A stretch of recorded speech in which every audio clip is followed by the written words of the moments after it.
बेटा कब तक लोगों से झूठ बोलेगा? मेरे पास तुझे देने के लिए कुछ नहीं है। तुझे मैंने पहले ही कहा था बेटा जितनी जेब फुर्सत दे उतना खर्चा करना, लेकिन नहीं, तूने लोगों से उधार उठा लिए, अब खुद भी परेशान है और भाईजान को भी तूने परेशान किया हुआ है। जी बिल्कुल ठीक कह रहे हैं, अब अभी मेरी वजह से काफ़ी परेशान है।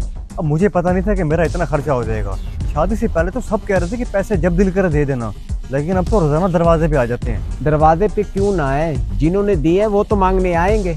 मैंने तुझे पहले ही मना किया था कि बेटा इतना कर्जा सर पे ना चढ़ा, इंसान को अपनी चादर देख के पाँव फैलाने चाहिए, लेकिन तूने मेरी बात सुनी नहीं। जी बिल्कुल चाचू, आप सही कह रहे हैं, लेकिन मुझे इस बात का इल्म नहीं था कि मेरे लिए इतने मसाइल बन जाएंगे। अब आप ही बताएं, इतने सारे पैसे मैं लोगों को कैसे दूं? जैसे ही घर से बाहर निकलता हूँ लोग तो मुझे रोकने लग जाते हैं कि पैसे पैसे पैसे। बेटा अब कर्जा उठाने से पहले तुझे सोचना चाहिए था ना। मेरे पास तुझे देने के लिए कुछ नहीं है, माजरत मैं कुछ नहीं कर सकता। चाचू मैं तो बड़ी उम्मीद से आपके पास आया था कि आप मेरी कुछ ना कुछ मदद कर देंगे, लेकिन आपने तो साफ साफ इनकार कर दिया है। चलें, आपकी मर्जी। कर्जा ये उठाएं और भरो मैं। वाह भाई वाह।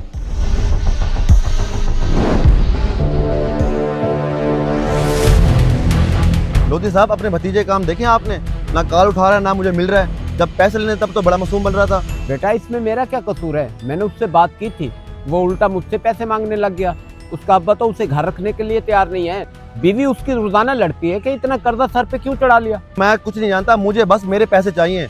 एक तो मैंने एहसान किया, दूसरा उसके घर वाले कहते हैं कभी शहर से बाहर है, कभी बीमार है। और ये ड्रामेबाजी कब तक चलेगी तुम्हारी? अच्छा बेटा, मैं जाके उसके अब्बा से बात करता हूँ। मुझे नहीं लगता कि वो तुझे जल्दी पैसे दे देगा, क्योंकि शादी की वजह से उसने बहुत सारे लोगों से पैसे लिए हुए हैं। फिर भी मैं बात करूंगा। अच्छा मैं जा रहा हूँ।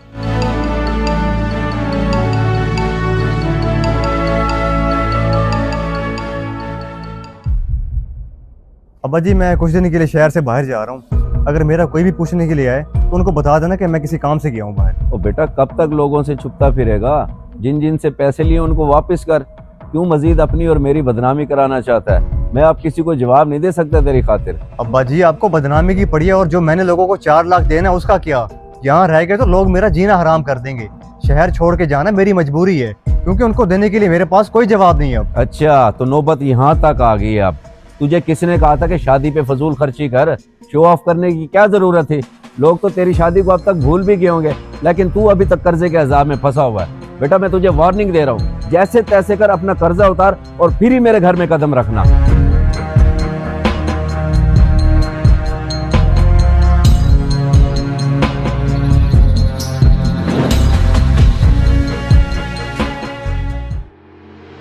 तू कहाँ से आ रहा है? अभी मैं तेरे घर से आ रहा हूँ, तेरा बनेगा तू बाहर गया है। शुक्र है तू मुझे यही मिल गया है। 2 महीने से तूने मेरे पैसे क्यों नहीं दिए? ओ भाई क्या हो गया है? तुझसे पैसे लिए हुए अरसा ही कितना हुआ, 2 महीने भी नहीं गुजरे अभी तक, और तू पैसे मांग रहा है मुझसे?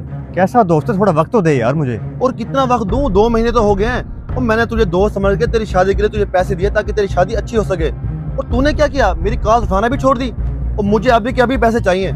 यार कैसी बातें कर रहा है? मैं कहाँ से लाऊं पैसे अचानक? तुझे पता है मेरे कारोबार के हालात भी नहीं है, और शादी में इतना मसरूफ था, बहुत खर्चा हो गया मेरा।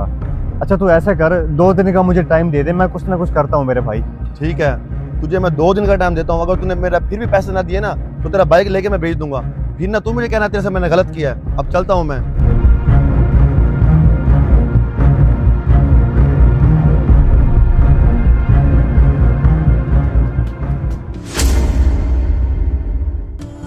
अब क्या करूं मैं? मेरी जेब में तो पैसे भी नहीं है कि मैं किसी को कर्जा वापस कर सकूं।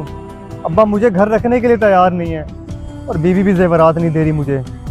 अब ऐसा करता हूँ, कुछ महीने के लिए कराची जाके कुछ ना कुछ कमा के आता हूँ, तब भी पैसे अदा कर सकूंगा मैं। कभी भी लोगों को दिखावे के लिए कर्जा मत उठाएं, क्योंकि लोग तो चले जाते हैं, लेकिन मसला हमारे खुद के लिए बनता है। इस वीडियो को सदका जारिया समझ के शेयर करें।